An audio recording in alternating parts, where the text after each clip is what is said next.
Resulta que el inverso multiplicativo posee una serie de propiedades de las cuales me interesa destacar dos en particular. Una es la propiedad involutiva. Esa palabra ya la hemos encontrado antes. ¿Se acuerdan que la negación era involutiva porque la negación de la negación producía la proposición original? Bueno, de igual manera, si yo tomo cualquier número racional no nulo, a ese número A le tomo su inverso y a ese resultado le vuelvo a tomar su inverso, recupero el A original. O sea, esto se lee como que el inverso del inverso de A me da el mismo A.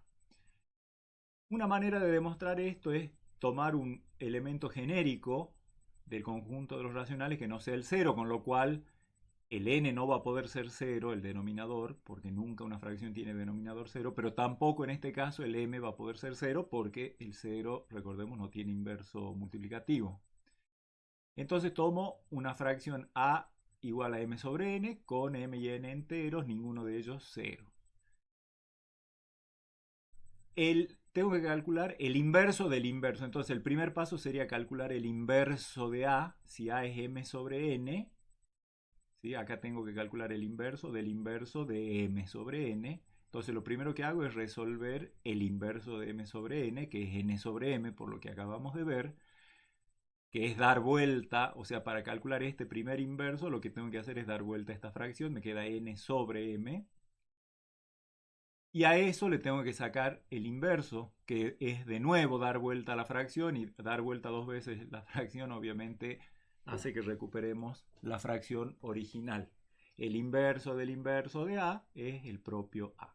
Sin embargo, hay otra forma de demostrar este mismo resultado sin apelar a las fracciones y más conceptualmente, y es una manera más algebraica que seguramente van a ver después en álgebra lineal cosas parecidas a esto.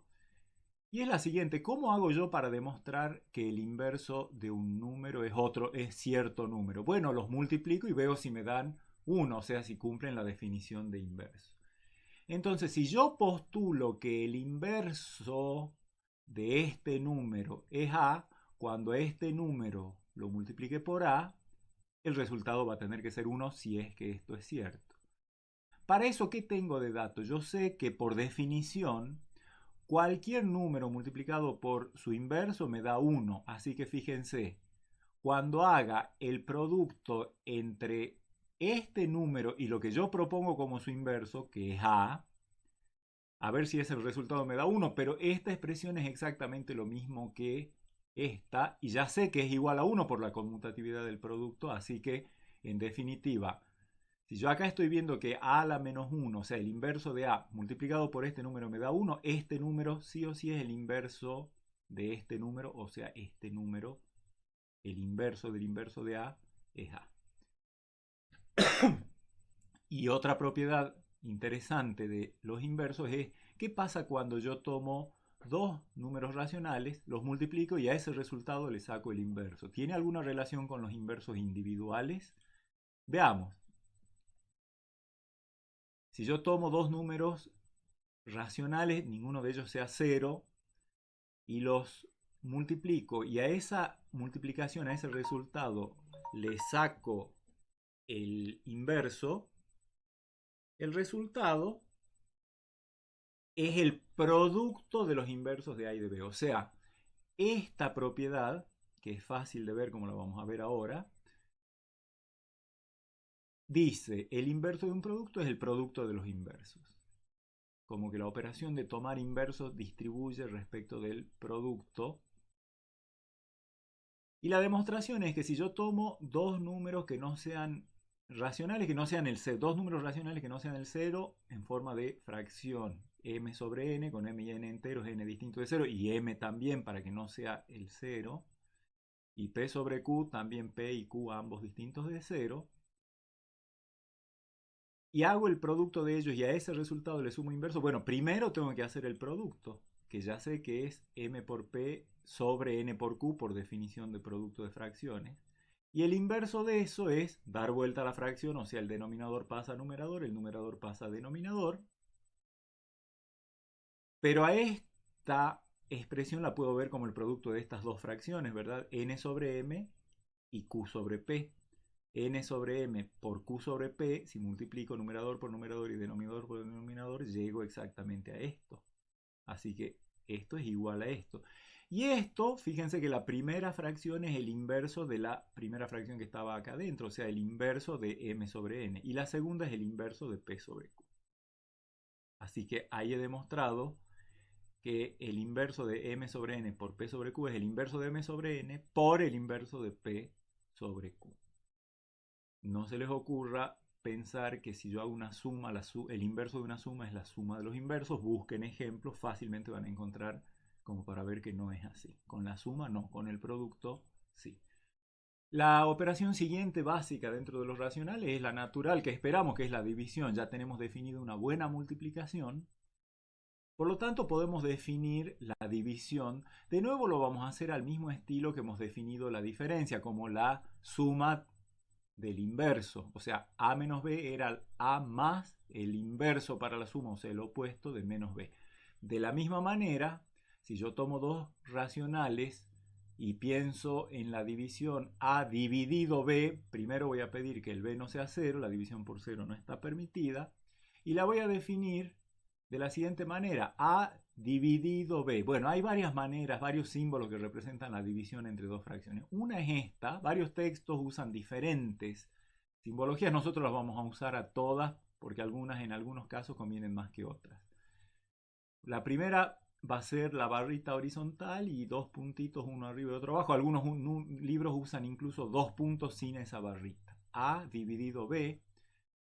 También como A barra inclinada de división dividido B, inclinada para no confundirla con la de la notación de múltiplos. O también la fracción A sobre la fracción B, como otra fracción, pero a su vez donde el numerador y el denominador son a su vez fracciones.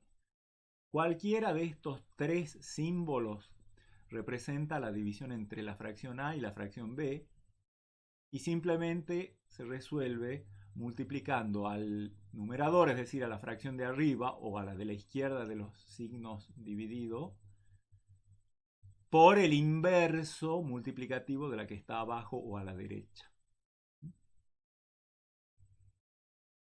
¿Qué pasa si uno tuviera las fracciones a y b como cociente de enteros, es decir, numerador y denominador enteros de cada una? Bueno, m sobre n, o sea, esta fracción, m y n enteros, n distinto de 0, dividido esta fracción, p sobre q enteros, q no puede ser 0 porque es el denominador de una fracción, y p tampoco puede ser 0 porque al divisor de esta operación de división le pedimos que no sea 0, que si lo anotamos en forma de esta, arriba en a tenemos m sobre n y dividido p sobre q. Por definición, lo que dice acá es multiplicar al que está a la izquierda o al que está arriba, m sobre n, multiplicarlo por el inverso del que está a la derecha o abajo, si elegí esta notación. Entonces, el inverso de p sobre q, que es q sobre p. O sea, m sobre n por q sobre p, como buen producto de fracciones, numerador por numerador y denominador por denominador.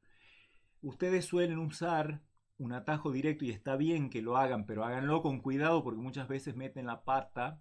Fíjense, desde acá hasta acá, ¿cuál sería el atajo directo? Es decir, el cociente de dos fracciones es otra fracción cuyo numerador es el producto entre el numerador de la primera, de la que está a la izquierda del signo de dividido, multiplicado por el denominador de la fracción que está a la derecha. M por Q es como un producto cruzado que va arriba. Hacen así, miren, arrancan de acá, bajan porque hay un signo de dividido y van hasta arriba. M por Q. Y en el denominador ponen el producto de las otras dos cosas, o sea, el denominador de la izquierda por el numerador de la derecha. En el producto, recuerden que cuando multiplico dos fracciones es producto, digamos, numerador por numerador, denominador por denominador. En la división es numerador por denominador y va al numerador, y denominador por numerador y va al denominador. Si lo miro desde acá hasta acá, ¿cómo es un cociente de fracciones cuando las fracciones a su vez son fracciones? es numerador de la de arriba, o sea, lo que está más arriba por lo que está más abajo, y eso va al numerador. Y las dos cosas que están al medio, eso va al denominador. Por ejemplo, si tienen que hacer el cociente de menos 5 sobre 8 dividido menos 3 cuartos, bueno, lo primero que podríamos hacer es decir, acá tengo un signo menos. Lo puedo asociar, porque ya sabemos, acá en el denominador, a este signo menos al numerador o al denominador. Yo voy a elegir asociarlo al numerador. Entonces esto es como que dijera menos 5 sobre 8 dividido menos 3 sobre 4.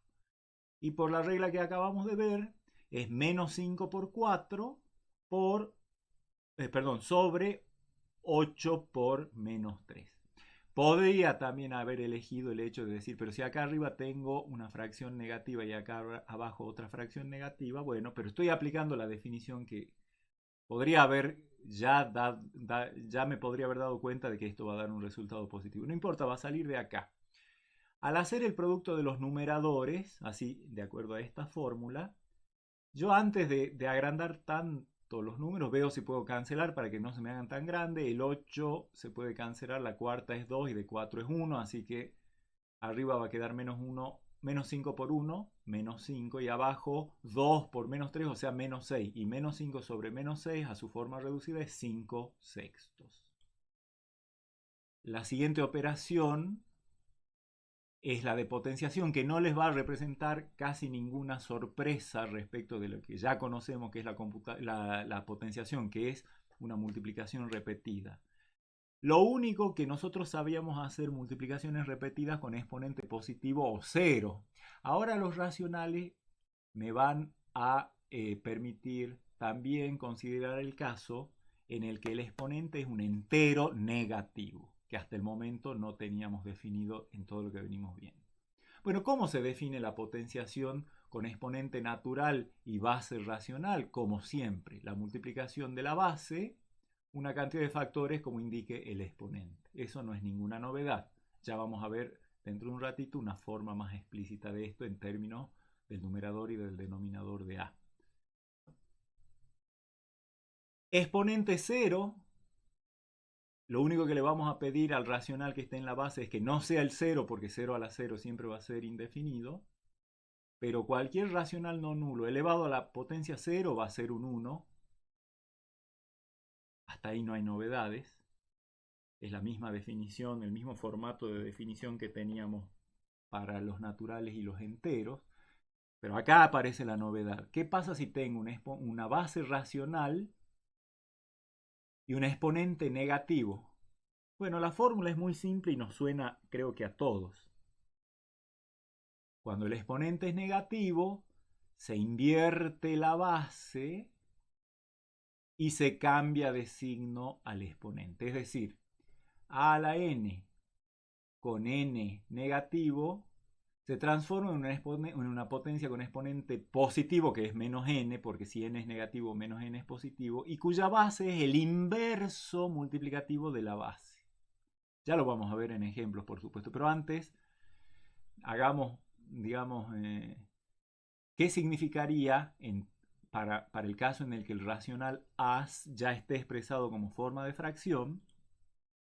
¿Qué significaría P sobre Q a la n? Bueno, como dice la definición, es n factores A, o sea, n factores P sobre Q. Por multiplicación de fracciones se multiplican todos los numeradores. ¿Cuántos voy a tener? P por P por P n veces. Y en el denominador voy a tener Q por Q por Q también n veces. Así que voy a tener P a la n sobre Q a la n. Fíjense cómo esto les dice que el exponente, cuando yo elevo una fracción a la enésima potencia, el exponente se puede distribuir entre el numerador y el denominador. Por ejemplo, menos 2 tercios, fíjense, menos 2 tercios entre paréntesis al cubo. Eso querría decir menos 2 tercios por menos 2 tercios por menos 2 tercios. El menos 1, porque este menos lo podría leer como un menos 1, al estar con un exponente impar, la cantidad de signos menos va a ser impar y por lo tanto el resultado va a ser un número negativo, cuyo numerador, ya habiendo dilucidado el signo me dedico directamente a las potencias del numerador y del denominador, de acuerdo a esta fórmula. Entonces 2 al cubo sobre 3 al cubo, o sea, 8 sobre 27, con el signo menos. Si quería, también podía haber dicho, al menos llevármelo acá arriba, por ejemplo, y poner menos 2 al cubo, que sé que es menos 8, sobre 3 al cubo, 27, y menos 8 sobre 27 es lo mismo que el opuesto de 8 sobre 27. Cuando el número es entero negativo y por lo tanto menos n es mayor que 0, esto a algunos les resulta un poco raro porque piensan, ¿cómo puede ser si ahí estoy viendo el signo menos, menos n, ¿cómo va a ser mayor que 0? No, el signo de menos n depende del signo de n. Si n es negativo, menos n va a ser positivo, así que no se asusten por esto, no hay nada raro ahí. Entonces, ¿qué sería p sobre q a la n? Por definición, yo tengo que primero invertir y luego elevar a la menos n, o sea, q sobre p elevado a la menos n, que es un número positivo, así que va a ser q sobre p por q sobre p, una cantidad de factores igual a menos n. Ya vemos un ejemplito y se termina de entender todo. O sea, va a ser q a la menos n sobre p a la menos n. Por ejemplo, el mismo menos 2 tercios elevado a la menos 3. ¿Qué es lo primero que hago? Invierto la base. El inverso de menos 2 tercios, el menos queda como menos y es 3 medios y cambio de signo, que es lo que me dice la fórmula. El n en este caso es menos 3, así que menos n es 3. Ven que menos n, 3 en este caso es positivo. Y menos 3 medios al cubo, el menos, como tengo un exponente par, esta base negativa, el resultado va a ser negativo, 3 al cubo, 2 al cubo, o sea, menos 27 octavos. ¿Qué propiedades tiene la potenciación? Con estas definiciones que hemos hecho se conservan todas las propiedades que ya venimos conociendo, que son distributividad respecto del producto. La enésima potencia del producto A por B es el producto de la enésima potencia de A por la enésima potencia de B. Si tuviera más factores, se distribuiría entre cada uno de ellos. También le agregamos, como ahora ya tenemos una operación de división bien definida en racionales, puedo pensar en la enésima potencia de una división y es simplemente la enésima potencia del numerador dividido la enésima potencia del denominador de la fracción, ¿sí? La enésima potencia del dividendo dividido la enésima potencia del divisor. O sea, la potenciación es distributiva respecto solo de estas dos operaciones. Ni se les ocurra, porque ya sabemos que no es así, con la suma y con la resta. Se conserva el hecho de que producto de potencias de igual base es otra potencia con la misma base y exponente igual a la suma de los exponentes. Agregamos el hecho de que cociente de potencias de igual base es otra potencia cuya base es la misma, A, y cuyo exponente es la resta de las diferencias. Y la muy importante, potencia de potencia, a a la n, y todo ello a la m, es decir, la enésima potencia de a la n es a la n por m. Potencia de potencia se multiplican los exponentes. Ahora bien, ya hemos visto un buen repertorio de operaciones, sumas, restas, multiplicaciones, divisiones y potenciación. Muchas veces nos aparece la necesidad de resolver expresiones combinadas, es decir, en la que aparecen todas esas operaciones y hay que ver y hay que ser organizados para ver cómo se resuelve. O sea, todo esto es un resultado de hacer sumas, restas, multiplicaciones y divisiones y potencias de números racionales. Por lo tanto, el resultado de todo esto es un número racional. Pero uno quisiera ser más específico y decir, ese número racional tiene un numerador y un denominador enteros. ¿Cuáles son ellos? Ese denominador y ese numerador enteros. Bueno, los paréntesis, como regla general, los paréntesis indican qué es lo que hay que resolver primero.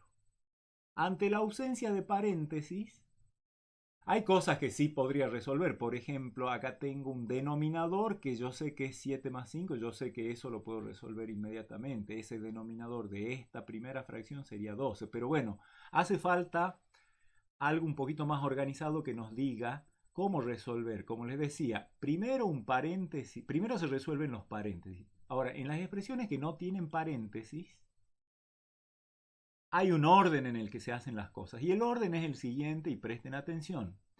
Primero se resuelven las potencias.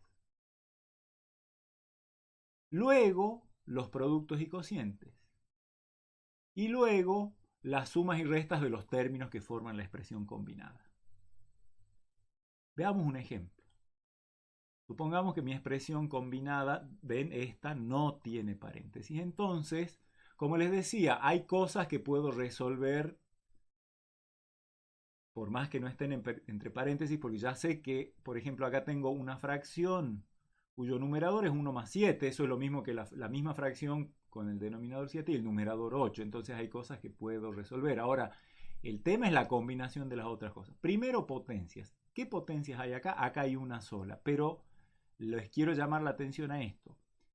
Esta potencia, ¿qué base tiene? ¿Menos 3 o 3? No hay paréntesis, así que, como dice, primero se resuelven las potencias.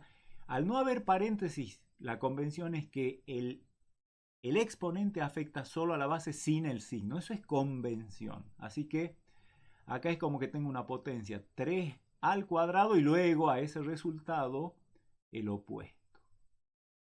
Por lo tanto, en un primer paso yo puedo resolver algunas cosas parcialmente. Primero resuelvo esa potencia, entonces 3 al cuadrado es 9, el menos lo arrastro, este menos también lo arrastro, el más 5 también lo arrastro, pero acá abajo ya podía hacer algo que era 7 más 5, 12.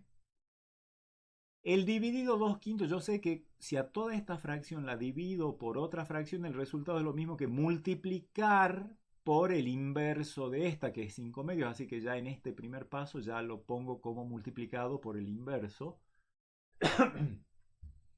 Y del otro lado tengo un menos con un 7 más 1, 8 séptimos.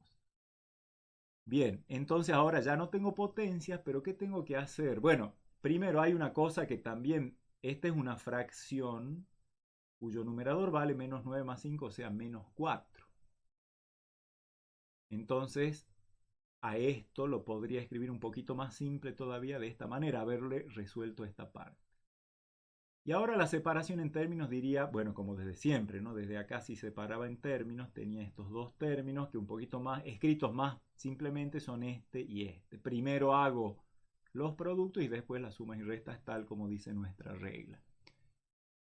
Este menos lo puedo asociar acá y quedaría 4 por 5, porque es una multiplicación, así que numerador por numerador al numerador, 4 por 5 y 12 por 2 y menos 8 por 7. Antes de resolver y después cancelar, puedo cancelar antes de multiplicar, cancelar factores completos. Por ejemplo, tengo el 4 que tiene cuarta, que es 1, y el 12 que tiene cuarta, que es 3, entonces puedo cancelar el 4 y en lugar del 12 poner un 3 y quedaría 1 por 5 y 3 por 2 para el primer término, o sea 5 sextos. Menos 8 séptimos, aplico la regla de la suma o resta de fracciones, en este caso 6 y 7, no, digamos el mínimo común múltiplo es 42, dividido 6 de 7 por 5, menos 42 dividido 7 de 6 por 8, 8 por 6, entonces 35 menos 48, que es menos 13 en el numerador y 42 en el denominador, fracción que ya está escrita en su forma reducida. Ahora vamos a la operación que tenía en la lámina, en la diapositiva anterior, que era todo esto. Quería saber toda esta mezcolanza, a qué era igual, cuál era el numerador y el denominador. Bueno, si se dan cuenta, este primer paréntesis de esa operación es justamente lo que acabamos de resolver y da menos 13 sobre 42. Así que recuerden que cuando hay paréntesis, primero se resuelven los paréntesis. Este ya lo tenemos resuelto de la diapositiva anterior, menos 13 sobre 42. Resolvemos este, menos 1 más 3 séptimos. Es una simple resta, menos 7 más 3 sobre 4, porque el común denominador es 7. Menos 7 más 3 es menos 4 sobre 7. Y eso es el paréntesis, eso es el paréntesis sin el cuadrado.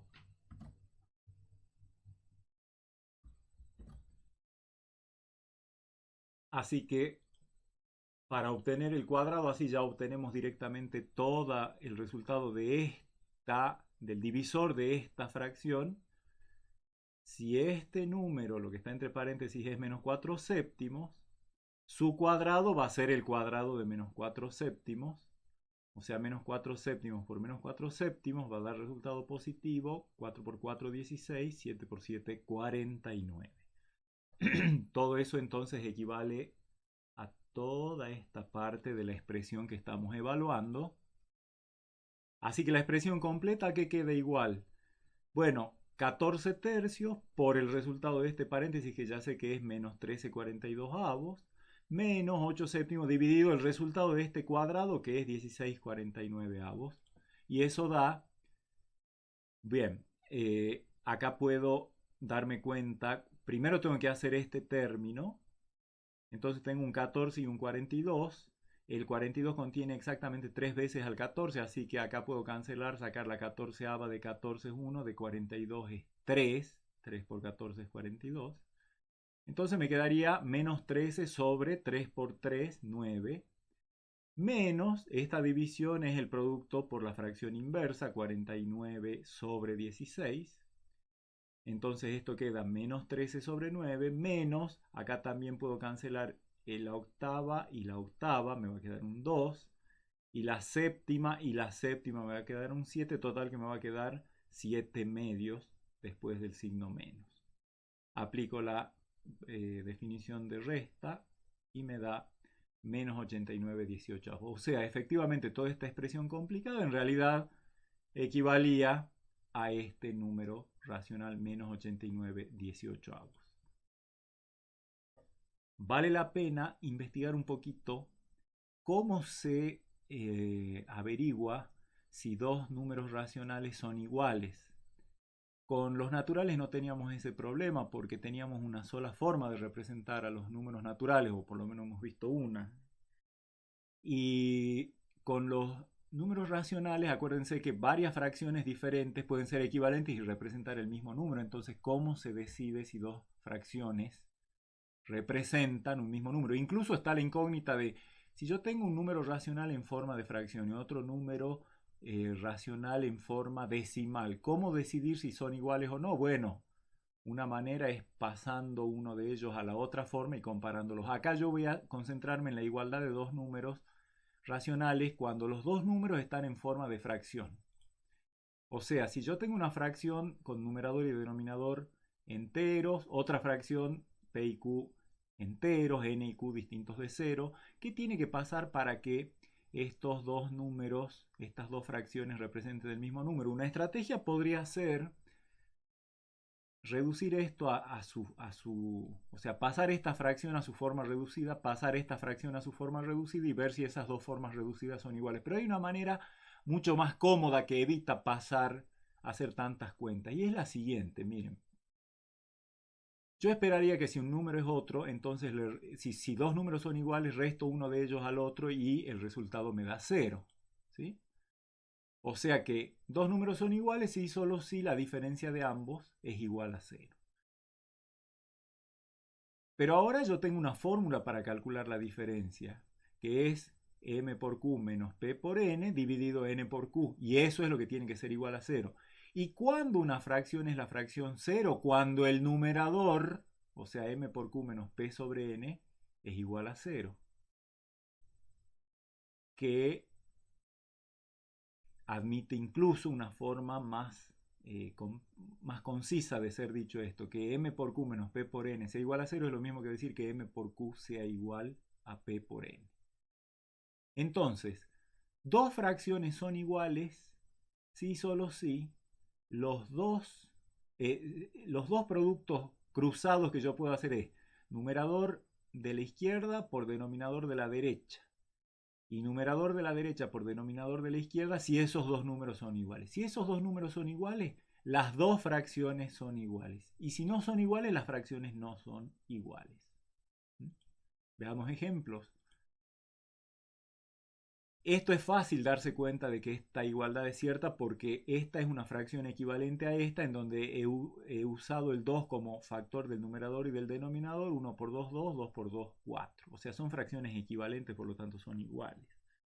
Pero supongamos que lo quiero dilucidar a través de esta regla. Hago el producto cruzado 1 por 4 y 2 por 2. Y esos dos números son iguales. Entonces estas dos fracciones son iguales porque el producto cruzado es igual. Cuando hago esto no necesito que m y n, p y q estén en su forma reducida. Pueden ser cualquiera de las expresiones. Con hacer los productos cruzados, o sea, dos fracciones son iguales cuando cuando el numerador de una por denominador de otra es igual a numerador de la otra por denominador de la primera. Otro ejemplo, 5 sobre menos 2 y 5 sobre 2. Más vale que no van a ser iguales y lo podría ver sin necesidad de aplicar esta regla porque esta fracción es negativa y esta fracción es positiva. Pero lo veamos por aplicación de la regla, que es lo que quiero ejemplificar.